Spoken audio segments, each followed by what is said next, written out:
श्री परमात्मने नमः। अथ एकादशोऽध्यायः। श्लोक क्रमांक 30। लेवी हसे ग्रसमानः समन्ता, लेवी हसे ग्रसमानः समन्ता, लेवी हसे ग्रसमानः समन्ता। लोकान् समग्रान् वदनचैर्जलद्भिः, लोकान् समग्रान् वदनचैर्जलद्भिः, लोकान् समग्रान् वदनचैर्जलद्भिः। तेजोभिरापुर्जगत् समग्रं, तेजोभिरापुर्जगतः समग्रं, तेजोभिरापुर्जगतः समग्रं। भासस्तवोग्रा प्रतपन्ति विष्णु, भासस्तवोग्रा प्रतपन्ति विष्णु, भासस्तवोग्रा प्रतपन्ति विष्णु। तेजोभिरापुर्य जगत् समग्रं, भासस्तवोग्रा प्रतपन्ति विष्णु। लेवी हसे ग्रसमानः समन्ता, लोकान् समग्रान् वदनैर्ज्वलद्भिः। तेजोभिरापुर्जगत् समग्रं, भासस्तवोग्रा प्रतपन्ति विष्णु। लेवी हसे ग्रसमानः समन्ता, लोकान् समग्रान् वदनैर्ज्वलद्भिः। तेजोभिरापुर्जगत् समग्रं, भासस्तवोग्रा प्रतपन्ति विष्णु।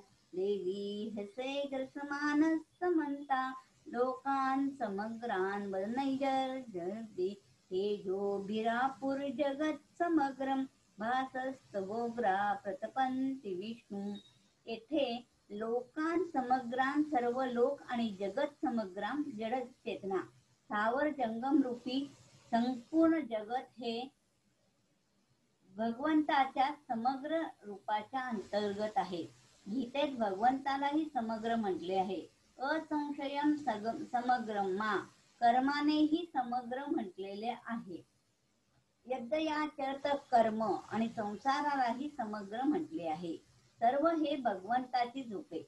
भगवंत आपल्या विलक्षण रूपाचे दर्शन करवितच चालले आहेत। उग्र रूपधारी भगवंताचा वास्तविक परिचय करून घेण्यासाठी अर्जुन प्रश्न करतो, आपण कोण? आख्यायिनक भवनग्र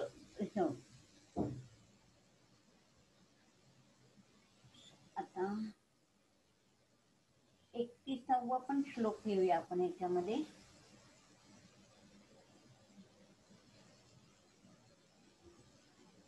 31वा श्लोक।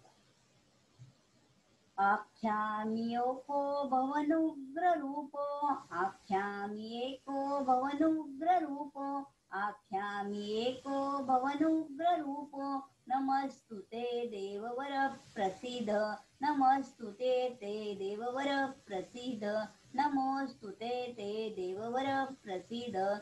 विज्ञातुमिच्छामि भवन्तमाद्यं, विज्ञातुमिच्छामि भवन्तमाद्यं, विज्ञातुमिच्छामि भवन्तमाद्यं। न हि प्रजानामि तव प्रवृत्तिं, न हि प्रजानामि तव प्रवृत्तिं, न हि प्रजानामि तव प्रवृत्तिम्। आख्यायिनेको भवनुग्र रूपो, नमस्तुते देववर प्रसीद। विज्ञातुमिच्छामि भवन्तमाद्यं, न हि प्रजानामि तव प्रवृत्तिम्। आख्याम्येको तमनुग्रभावो, नमोस्तुते देववर प्रसीद। विज्ञातुमिच्छामि भवन्तमाद्यं, न हि प्रजानामि तव प्रवृत्तिम्।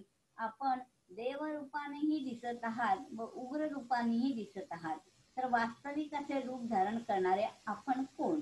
प्रसन्न व्हा, आपण कोण आहात, काय करू इच्छित आहात, हे सर्व कृपया मला सांगा। हरये नमः, हरये नमः, हरये नमः।